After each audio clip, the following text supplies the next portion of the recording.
So I want to say thank you, Tara, for reading that passage to us this morning.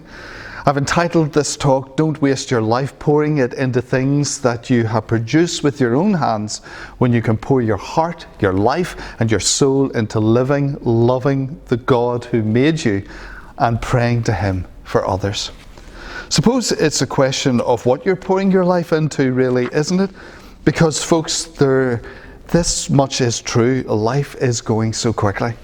These lives of ours pass like a flash. And the question that you need to ask yourself before it's too late is, who am I living my life for? What am I living my life for? Who are we living our lives for? Because all of us are pouring our lives into something or someone. All of us are pouring our lives, our time, our effort, our thoughts, our money, our energies into someone or something every single day that we live on this earth. And we need to make sure we're pouring our lives, our worship, the devotion of our hearts into loving, serving, following, enjoying the living Lord, our God, who has been ascended and who indeed is at the right hand of the Father. If you indeed read the chapter before the one that was read this morning, chapter 32 of Exodus, you'll see that it's frightening just how quickly they, the people of God, forget the Lord and all that He has done for them. Do you know, it's amazing, it's shocking. I mean, when you think who these people are, these are God's own people. These people have experienced so much of God's amazing goodness, so much of God's saving goodness in their lives, delivering them, rescuing them so wonderfully, so miraculously, from a terrible life of slavery and bondage and hardship and brokenness down in Egypt. They've spent these last 3 months coming to this place where they met with the Lord, where the Lord revealed Himself to them at the foot of Mount Sinai, and they've actually heard God speak to them so powerfully. And here they are, just 6 weeks later, 40 days, 40 nights, Moses has been away up this mountain in God's presence. He's gone into this kind of mountain of fire. And so they're thinking to themselves, will he ever come out of there alive? Will he ever come back to lead us again? And so they start saying to each other, we need someone to lead us here. We're not going to just sit around the foot of this mountain for the rest of our days, are we? We need a God we can see and touch. We need a God who is real. Aaron, you do it. You make us a God that we can follow, a God that we can touch, a God that is real, that we can see with our own eyes. And folks, isn't that frightening? I mean, isn't it frightening how quickly, how easily we can forget God's amazing grace and goodness to us? You read Psalm 106, it actually speaks of this whole chapter, chapter 32 of Exodus. And this is what it says. At Horeb, they made a calf and they worshipped an idol cast from metal. They exchanged their glorious God for the image of a bull, which eats grass. They forgot God who saved them, who had done great things in Egypt, awesome deeds by the Red Sea. So they exchanged their glory, the glorious God, for an image of a bull, a created thing, something that they made with their own hands. They took the God who is absolutely glorious and they just reprocessed Him. They repackaged Him. How desperately we need the heart and the passion of Moses to pray and to plead and to intercede on behalf of others out of a heart of love and affection. But I don't know what you make of Moses here. But I think Moses is absolutely fantastic, absolutely amazing. His heart, his love, his affection for these stubborn, rebellious, selfish, sinful people is totally and absolutely amazing. And verse 9 of chapter 32 says, they are stiff-necked people. They are stubborn. They are rebellious. They are selfish. They are set in their sinful ways, and they will not turn. And God is about to disown them as His own people. Verse 7 of chapter 32 says, then the Lord said to Moses, go down, because your people, who you brought up out of Egypt, have been corrupt. Verse 10, now leave me alone, so that my anger may burn against them, and that I may destroy them. Then I will make you into a great nation. But the heart of Moses here is a heart of intercessor. The heart of Moses is someone who prays on behalf of these people, who identifies so deeply with his people that he pleads his cause before God. A person who loves his people so deeply, so strongly, with such affection that he is willing to give himself on behalf of the people that he loves, give his life on behalf of the people that he loves, give his all on behalf of these people that he loves. And Moses is willing to do that. He cries out to God on behalf of his people. Lord, not my people. Verse 11, they're yours. Why should your anger burn against your people, whom you brought out of Egypt? It's not my reputation, Lord, verse 12, that's at stake amongst the people. It's yours. The Egyptians are going to say that you brought your people this far, and now you're going to destroy them. It's your reputation, God. It's not my promises that are going to be broken if you don't bring them into the promised land. Verse 13, it's your promises to Abraham and Isaac and to Jacob and Israel. And while he is pleading with God on behalf of his people, verse 19, when he comes down the mountain, he does also share the very heart of God, the very anger of God in what he sees.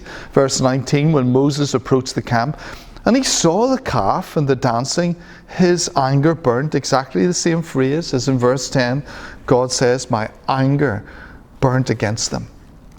Because Moses shares God's heart of anger at sin amongst his people, but he also shares God's heart of mercy and compassion for sinful, rebellious people. So much that Moses is willing that God should let his anger fall on him if only God will forgive his people. Psalm 106 in verse 23 says, so God said he would destroy them. Had not Moses, his chosen one, stood in the breach before him to keep his wrath from destroying them?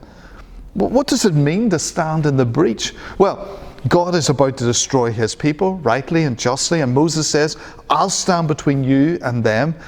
Instead, take my life, blot me out of your book, destroy me, Lord. Take me as a substitute instead of them. Who does that remind you of? Who is Moses like at this very moment? Isn't it Jesus?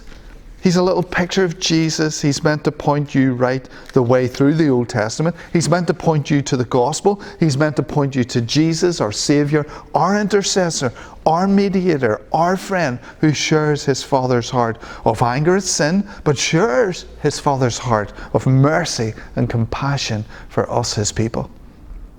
But let's look at Moses' heart of compassion for these people and himself in what he prays and desires and says to God. Because here in Exodus chapter 33, that has been read to us this morning by Tara, I love this prayer of Moses. I love his passion for the presence of God. I love the way that he says, God, it's you that we want. Not some idol, not some golden calf. It's your presence that we long for. We long for more than anything else in the whole world. More of your presence. Verse 15, if your presence doesn't go with us, then please don't send us up from here. The New Living Translation puts us, if you don't go with us personally, don't let us move a step from this place, because we don't want to do this journey, do church, do life. We don't want to live without you and without your presence. That's a massive difference from what we've just read in the previous chapter in Exodus chapter 32 before this. Verse 16 is a question. How else would people know that you love us, are pleased with us now? How else would they know we are special and distinct from all other people on earth? Unless, Lord, you go with us. What else will distinguish us from everybody else around us? What are people meant to see in us from here in St. Paul's as the people of God? God's church, God's family, that they don't see, can't find in any other place, in any other group or club or organisation that they may be part of. The distinguishing mark of the Church of God, the one thing that marks us as different to every other group in Lisburn, is the presence of God amongst us. We love you, Lord. We love your presence.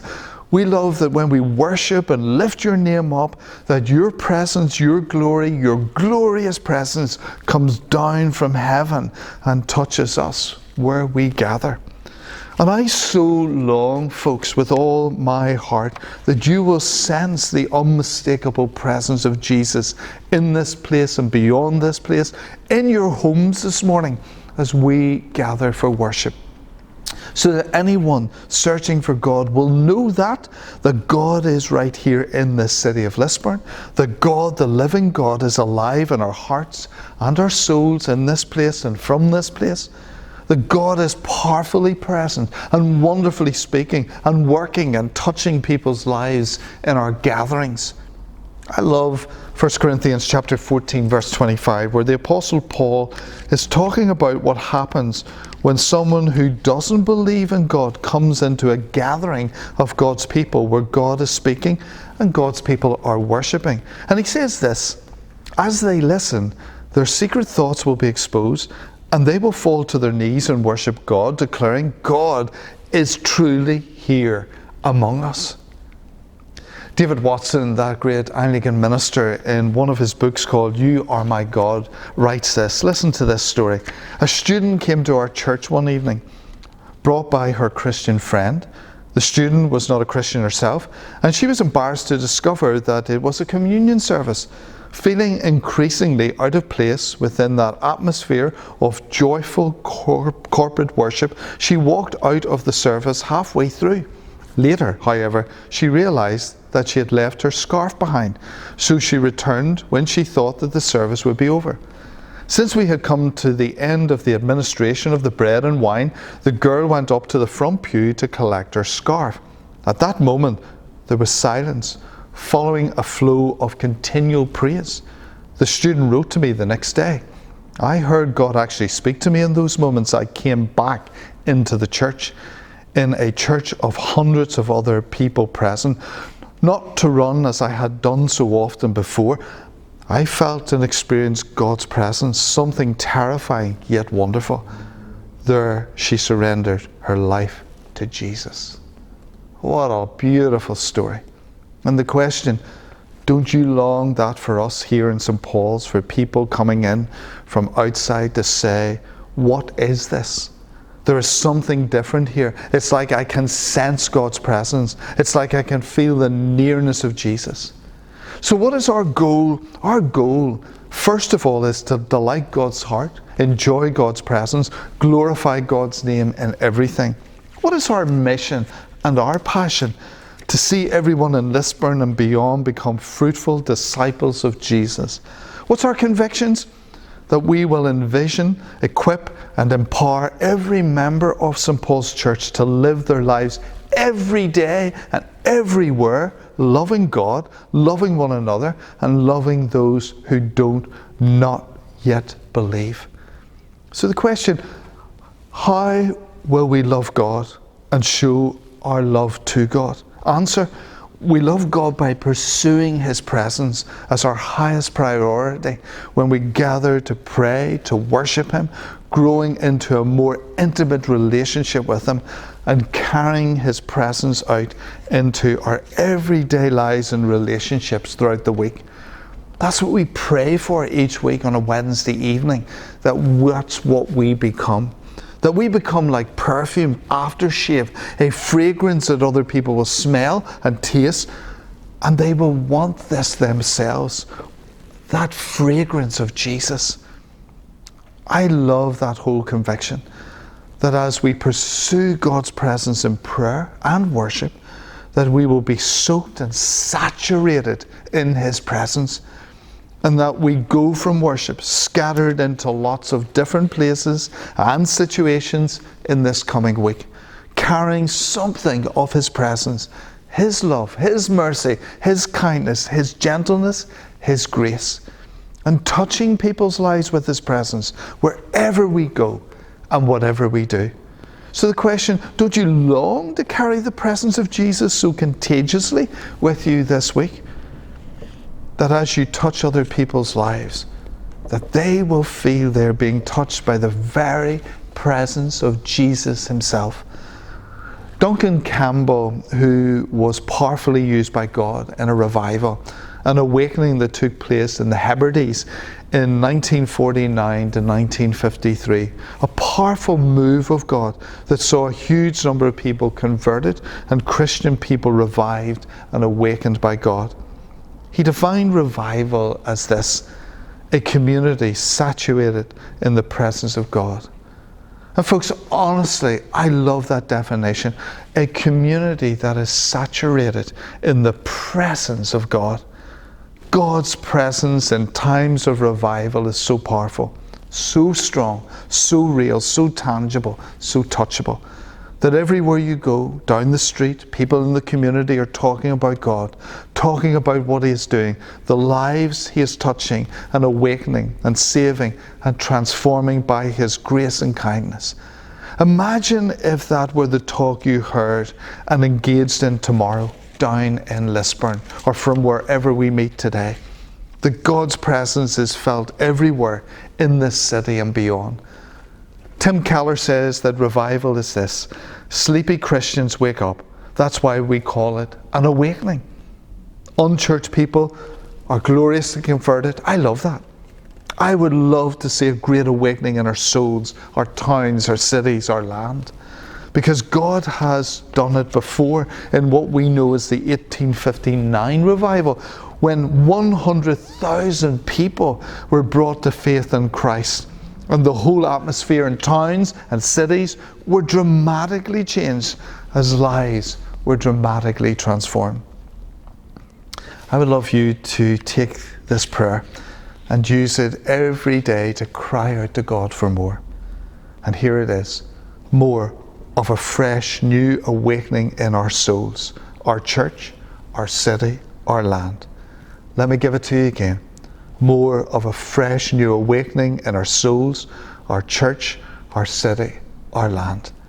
So the question, how does such awakening begin? Answer: one person at a time.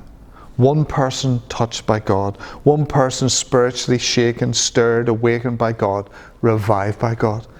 Confessing their sins, repenting of it, surrendering afresh to Jesus, inviting God to have it all. Take it, everything, all there is to have of me. Folks, we are called to more.